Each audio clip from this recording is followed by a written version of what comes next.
Halo, assalamualaikum warahmatullahi wabarakatuh. Jumpa lagi di channel Gubuk Restoration. Apa kabar? Semoga kita semua dalam keadaan sehat walafiat. Oke, seperti biasa di tangan saya kali ini ada satu buah handphone, yaitu Oppo Neo 5 dengan keadaan mati total menurut kata user. Ketika HP ini akan coba dilakukan pengecasan, itu sama sekali tidak ada respon pengisian. Begitupun ketika akan coba dihidupkan, sama sekali tidak ada respon. Dan nampak pada bagian depan HP ini seperti ada sebuah endapan air, karena memang menurut si user HP ini pernah ketumpahan air.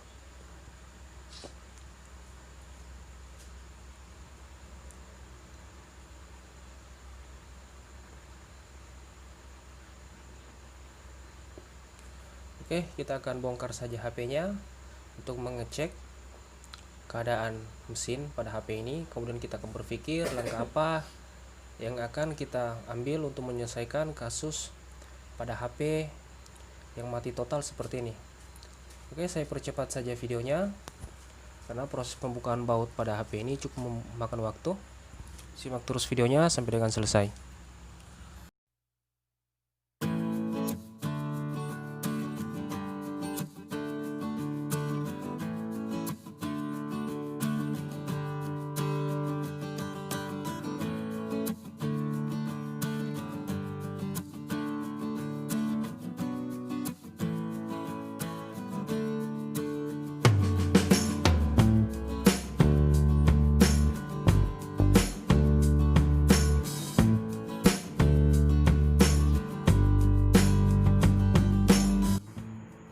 Bisa dilihat, diperhatikan di beberapa bagian pada mesin HP ini seperti ada nampak korosi bekas tumpahan air.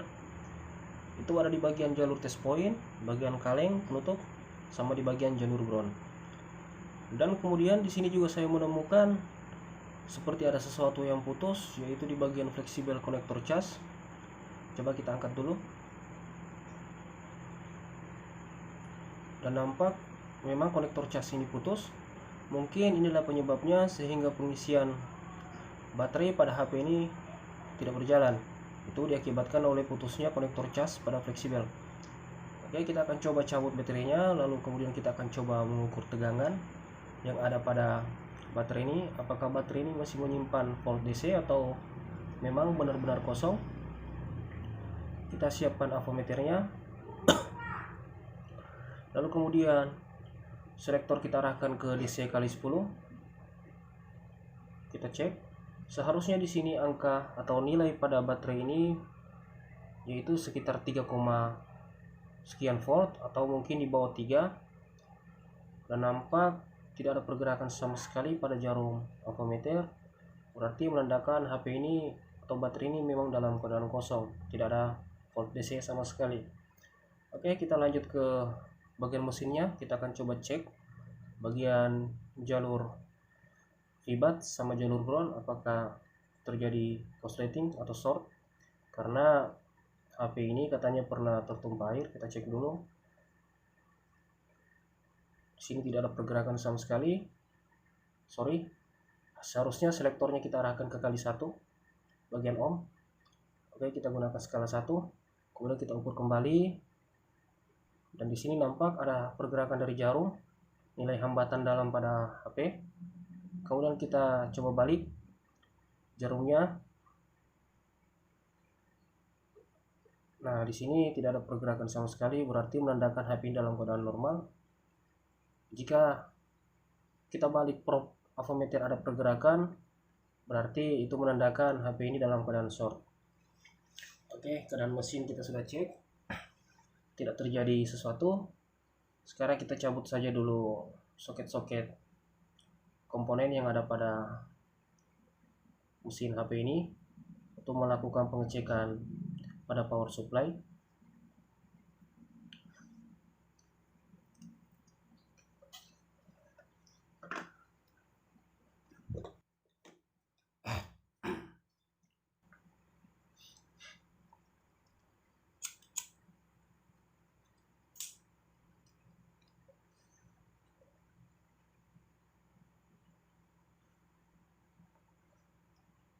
Bisa dilihat nampak sepertinya HP ini sudah pernah diservis. Itu di bagian belakang pada MMNC dan CPU. Seharusnya di situ ada kaleng penutup, namun kita tidak temukan, berarti HP ini memang sudah pernah melakukan penyervisan. Oke, kita cek saja di power supply. Kita hidupkan power supply-nya, kemudian setel volt DC-nya ke 3,8. Kita pasang dulu fleksibel LCD-nya. Kemudian kita siapkan kabel merah.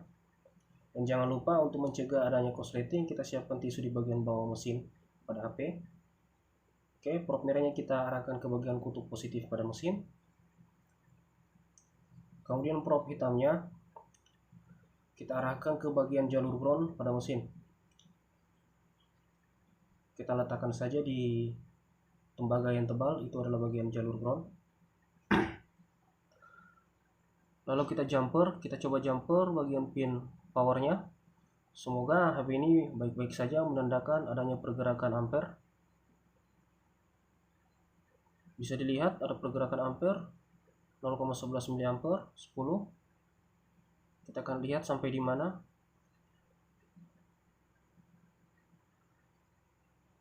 Itu tadi mencapai angka 50. Berarti bisa dipastikan bahwa keadaan mesin pada HP ini memang normal untuk bagian hardware-nya. Sekarang kita akan coba kagetkan baterai yang tadinya kosong, yang sebelumnya telah kita ukur. Kita akan coba kagetkan dengan menggunakan tegangan 10 volt. Kawan-kawan juga bisa menggunakan tegangan di atas 10 volt, misalnya 12 volt. Namun untuk tegangan seperti 24 volt itu belum pernah saya coba. Saya sih menyarankan di atas 10 atau sampai 12 volt saja. Oke, probe merah pada kutub positif baterai. Kemudian probe hitam kita coba kagetkan ke bagian kutub negatif baterai sebanyak 3 kali.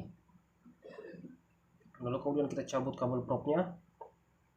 Kita akan kembali mengukur tegangan pada baterai, apakah baterai ini telah menyimpan volt DC.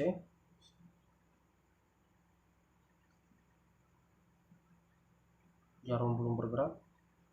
Nah, di sini ada pergerakan jarum pada multitesternya, berarti menandakan bahwa tegangan pada baterai sudah ada.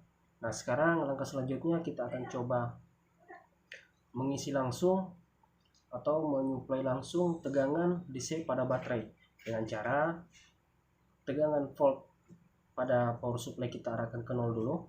Kemudian kabel probe merah power supply ke arah kutub positif baterai, dan kemudian probe hitam power supply ke arah kutub negatif baterai. Kita akan lihat nilai angka dalam baterai ada sekitar 2,5 volt. Nah, ini sudah bisa dilakukan pengisian. Oke, kita arahkan ke 4 volt saja untuk pengisian dari power supply kepada baterai. Oke, cukup 4 volt dan kita bisa lihat pergerakan arus ada sekitar 1,4 mA.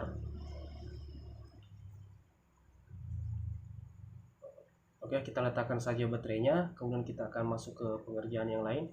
Namun ingat, dalam pengisian baterai kawan-kawan harus berhati-hati, jangan sampai probe merah dan probe hitam dari power supply itu bertemu, karena jika sampai terjadi pertemuan itu bisa menyebabkan yang namanya arus pendek, korsleting pada baterai tersebut. Oke, kita bongkar saja HP-nya.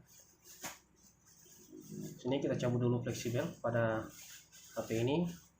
Tugas kita selanjutnya adalah membersihkan bagian LCD pada HP ini yang ada endapan air atau embun.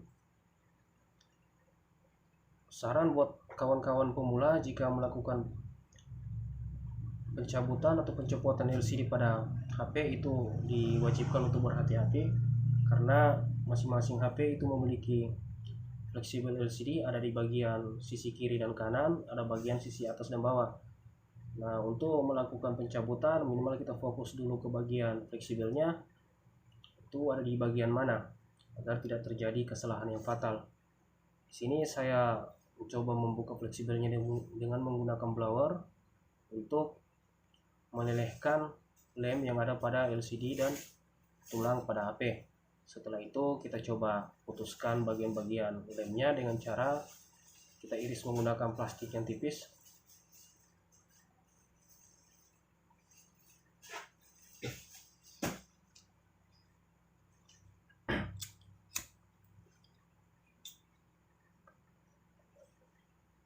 Jika dirasa lem pada HP ini sudah mulai terlepas, kita bisa copot saja LCD-nya, namun tetap dengan berhati-hati, karena jika terjadi kesalahan sedikit saja itu bisa berakibat fatal pada HP-nya.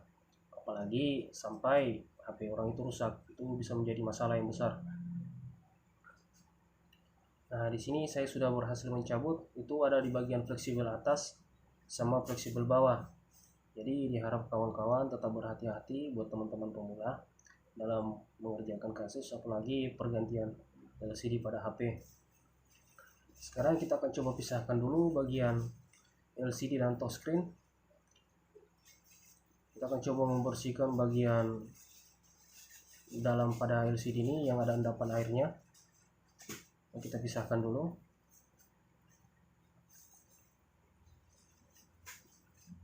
Nah, nampaknya ini sudah bisa lepas.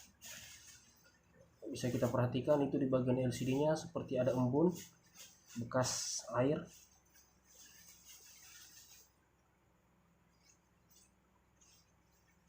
Oke, kita siapkan tisu untuk membersihkannya. Di sini saya hanya menggunakan tisu, tidak menggunakan cairan tambahan, karena takutnya ketika menggunakan cairan tambahan yang berlebihan itu bisa mengakibatkan layar atau tampilan pada LCD itu tidak nampak. Itu pernah dulu saya coba ketika masih belajar memperbaiki HP, makanya saya trauma. Kali ini saya hanya menggunakan tisu untuk bagian LCD-nya, kemudian bagian touchscreen-nya juga hanya menggunakan tisu tanpa cairan tambahan untuk lebih amannya. Kemudian kita bersihkan lem-lem yang ada pada touchscreen agar nantinya pada saat pemasangan LCD touchscreen ke bagian tulang HP itu tidak terjadi ganjalan akibat lem, sehingga pemasangannya bisa rapi dan normal.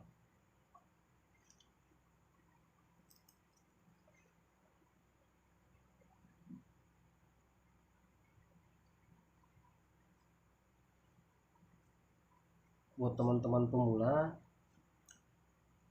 jadi jika ada mengerjakan suatu kasus HP, diharapkan untuk sangat berhati-hati, jangan sampai terjadi kesalahan, karena satu kesalahan saja itu bisa berakibat yang buruk, apalagi dalam saat mengerjakan kasus HP orang. Jika itu HP sendiri mungkin tidak masalah, tapi kalau HP orang itu bisa berakibat fatal. Di sini kita coba bersihkan bagian lem juga yang ada pada tulangnya.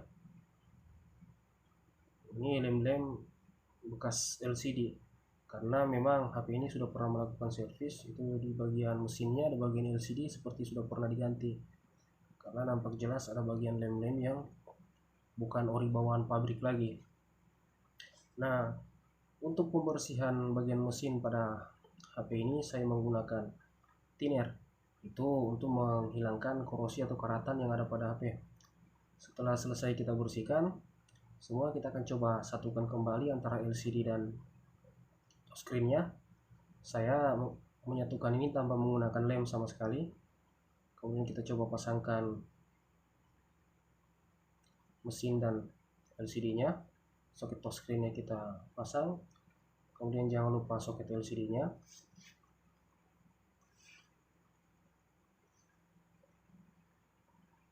Lalu baterai yang sempat kita isi tadi kita cabut saja. Lalu kita akan coba menghidupkan HP ini. Oke, kita cabut saja baterai yang sebelumnya kita isi, karena ini sudah terisi namun belum full. Kita akan coba saja sementara. Kita jumper kembali bagian pin powernya, apakah HP ini bisa hidup.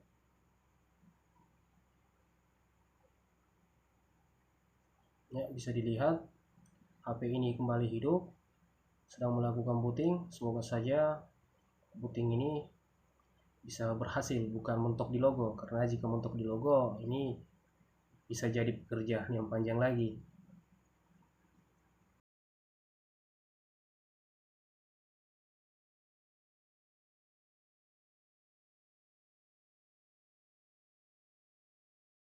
Ini proses bootingnya lama. Oke, kita skip saja videonya. Nah, ini kita sudah berhasil masuk ke menu, namun nampaknya HP ini terkunci oleh pola Mungkin di video selanjutnya saya akan membagikan tutorial bagaimana cara membuka pola pada HP Oppo Neo 5 ini. Oke, kita cek saja dulu touchscreen-nya. Oke, nampaknya ini bisa berhasil.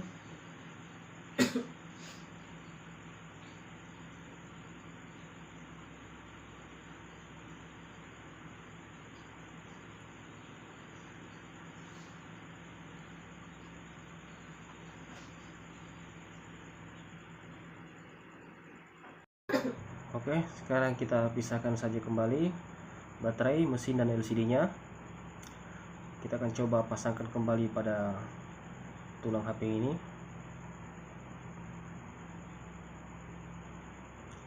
Ini tahap pengecekan sudah selesai semua. Sekarang kita akan coba menyatukannya.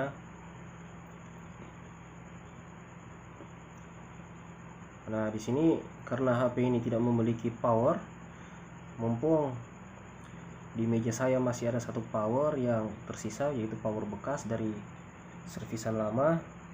Kita pasangkan saja di sini karena kasihan juga si usernya jika harus menghidupkan HP-nya dengan cara ditusuk. Itu bisa berakibat rusaknya fleksibel power dalam pada HP. Oke, kita pasangkan saja mumpung ada. Nah, sekarang kita pasangkan kembali LCD-nya, namun sebelumnya kita oleskan lem dulu. Di sini saya menggunakan lem dengan merek T7000. Ini lem yang sering saya gunakan. Katanya lem B7000 itu juga bagus, lebih bagus daripada T7000. Namun kalau menurut saya itu tergantung dari cara kita memasang.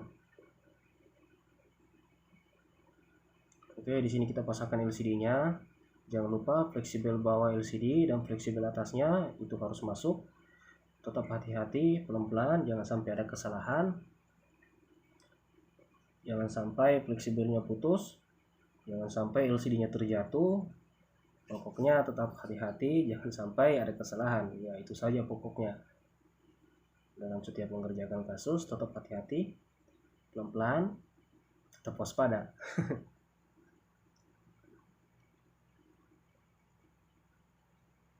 Nah, jika dirasa semua sudah aman, sudah selesai pemasangan lemnya, sekarang kita kerekatkan. Nah, di sini saya menggunakan karet untuk perekatan antara LCD dan tulang. Namun pada penggunaan karetnya, ketika akan dililit itu jangan sampai karetnya padat. Karena jika padat, itu juga bisa menyebabkan retakan pada LCD. Atau pada saat pemasangan karetnya itu juga harus tetap hati-hati, jangan sampai terkena fleksibel dari LCD-nya, karena itu juga bisa mengakibatkan putus fleksibel. Kenapa saya sampaikan seperti ini? Karena pengalaman-pengalaman sebelumnya saya pernah mengalami hal-hal yang seperti itu. Nah, ini sebenarnya berbagi pengalaman saja kepada kawan-kawan pemula. Oke, di sini saya menggunakan 3 karet. Jika dirasa sudah cukup, ini sudah rapat dengan baik, kita diamkan saja, kita keringkan selama berapa menit atau berjam-jam pun boleh. Namun di sini saya hanya mendiamkan berapa menit dan videonya saya skip. Nah, di sini perekatannya sudah selesai, kita cabut saja kembali karetnya dengan tetap hati-hati, jangan sampai terkena fleksibel pada LCD yang nantinya bisa menyebabkan putusnya jalur fleksibel. Oke, karetnya kita simpan kembali, jangan dibuang. Itu adalah senjata atau modal, karena untuk mencari karet itu saat ini di tempat saya sedang susah. Kemudian kita pasang kembali semua yang kita lepas tadi, kamera, kabel antenanya, jangan lupa, jangan sampai ada yang tertinggal.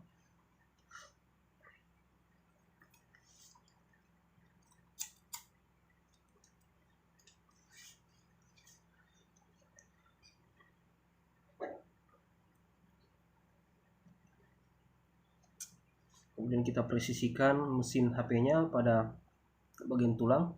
Kalau saya sih biasanya nyebutnya tulang, tapi kalau teman-teman biasanya sebutnya ini middle. Oke, kita posisikan dengan baik. Kita cek semua posisinya, jangan salah. Kemudian tetap hati-hati pada bagian fleksibelnya, karena kejadian kebanyakan bagi teman-teman pemula itu biasanya di bagian fleksibel. Nah, ini jika dirasa sudah presisi dan sudah pas, kita boleh pasang kembali fleksibel yang sebelumnya kita cabut. Kita pasangkan satu-satu dengan tetap hati-hati, jangan dipaksakan, yang nantinya bisa membuat fleksibel, pin-pin fleksibel itu bengkok atau patah. Ini tetap hati-hati. Oke, kemudian kabel antenanya kita sisihkan di bagian pinggir. Nah, di sini kita ambil kembali bagian fleksibel yang sebelumnya patah, yaitu fleksibel konektor cas. Di sini kita akan ambil bagian buzzer. Ini bagian buzzer atau mic, saya lupa. Kita cabut dan kita akan pindahkan ke bagian fleksibel baru. Nah, ini adalah fleksibel yang saya baru beli dari toko spare part, dan harganya itu ya, buat teman-teman teknisi pasti tahu lah berapa harganya. Sini kita akan coba cabut bagian mic-nya. Jangan lupa beri sedikit flux agar pemanasannya merata. Kita solder.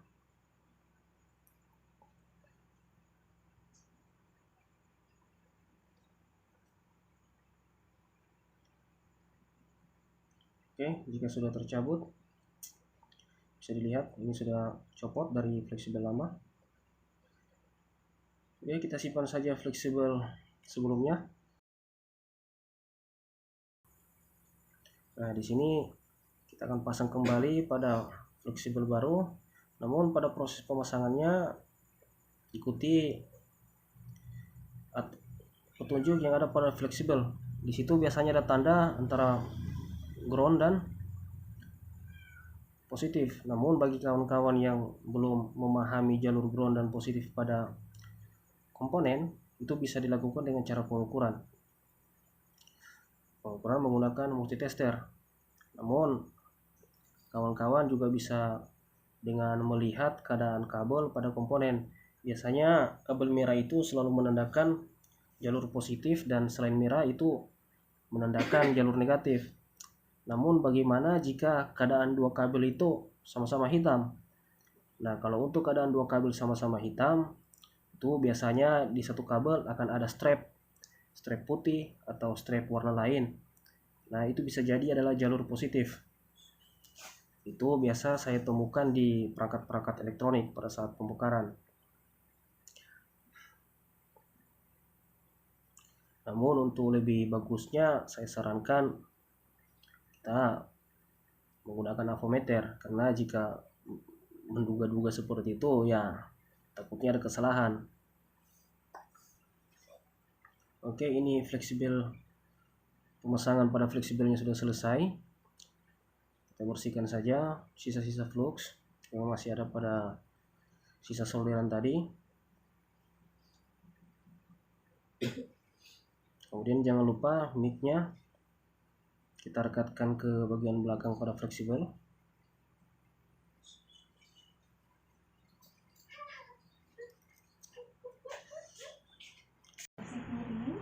Oke, setelah selesai pemasangan bisa dicek kembali, jangan sampai ada kesalahan atau jalur yang tertukar. Nah, di sini kita siapkan kembali mesin HP-nya dan tulangnya. Lalu kita akan pasang kembali bagian fleksibelnya dengan rapi, dengan presisi. Oke, kemudian bagian buzzernya kita letakkan pada bagian yang sudah ditandai di bagian fleksibel.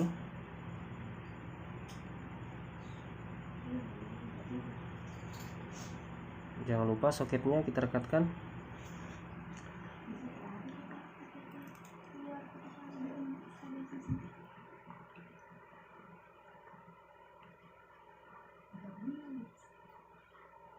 Ingat, harus rapi, jangan sampai ada kesalahan. Nah, di sini fleksibelnya nampak sudah terpasang. Jangan lupa bagian soket bawah antenanya kita pasang juga.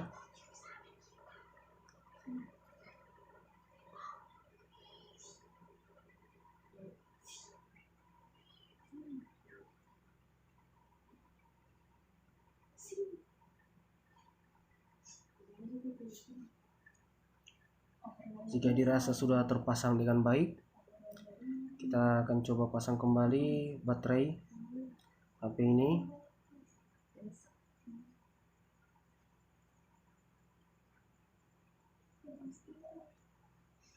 Kita pasangkan kembali baterainya,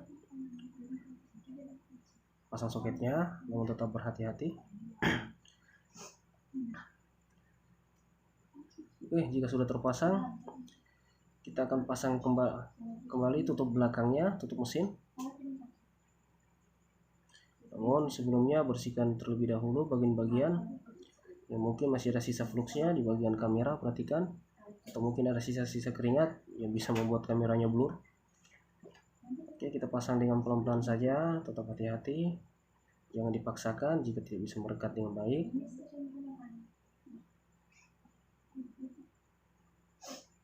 Oke, setelah dirasa cukup, kemudian kita pasang bautnya. Kita percepat saja videonya.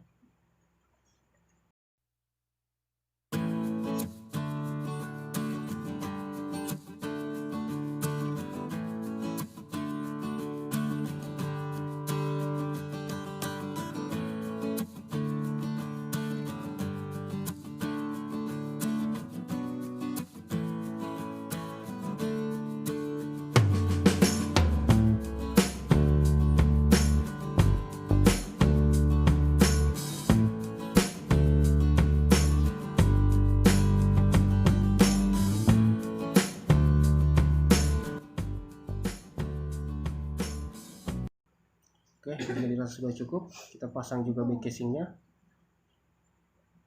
Di bagian back casing terlihat kusam, nampak dari pemakaian HP yang cukup lama. Oke, kita cek dengan charging apakah sudah mau mengisi. Ya, alhamdulillah ini sudah bisa mengisi HP-nya. Kita coba hidupkan. Oke, ini sudah hidup dalam proses booting. Semoga saja bisa sampai ke menu. Ini karena HP-nya lama didiamkan, jadi proses bootingnya agak lama. Oke, kita akan skip saja videonya. Ya, ini adalah tampilan dari HP-nya. Nampaknya sudah berhasil masuk ke menu, namun terkunci oleh pola dari si user. Sekarang kita akan coba tes touchscreen-nya apakah normal. Ya, ini sepertinya normal, semoga saja. Oke, berarti kesimpulannya, kerusakan pada HP ini yang mengakibatkan mati total sebenarnya bukan pada mesin, namun kasus utamanya adalah putusnya jalur fleksibel pada konektor cas, sehingga mengakibatkan pengisian baterai pada HP ini itu tidak berjalan. Oke, terima kasih telah menyaksikan video ini. Sekarang kita matikan saja HP-nya. Sekian dari saya. Assalamualaikum warahmatullahi wabarakatuh. Semoga ini bisa bermanfaat buat kawan-kawan semua. Sekian.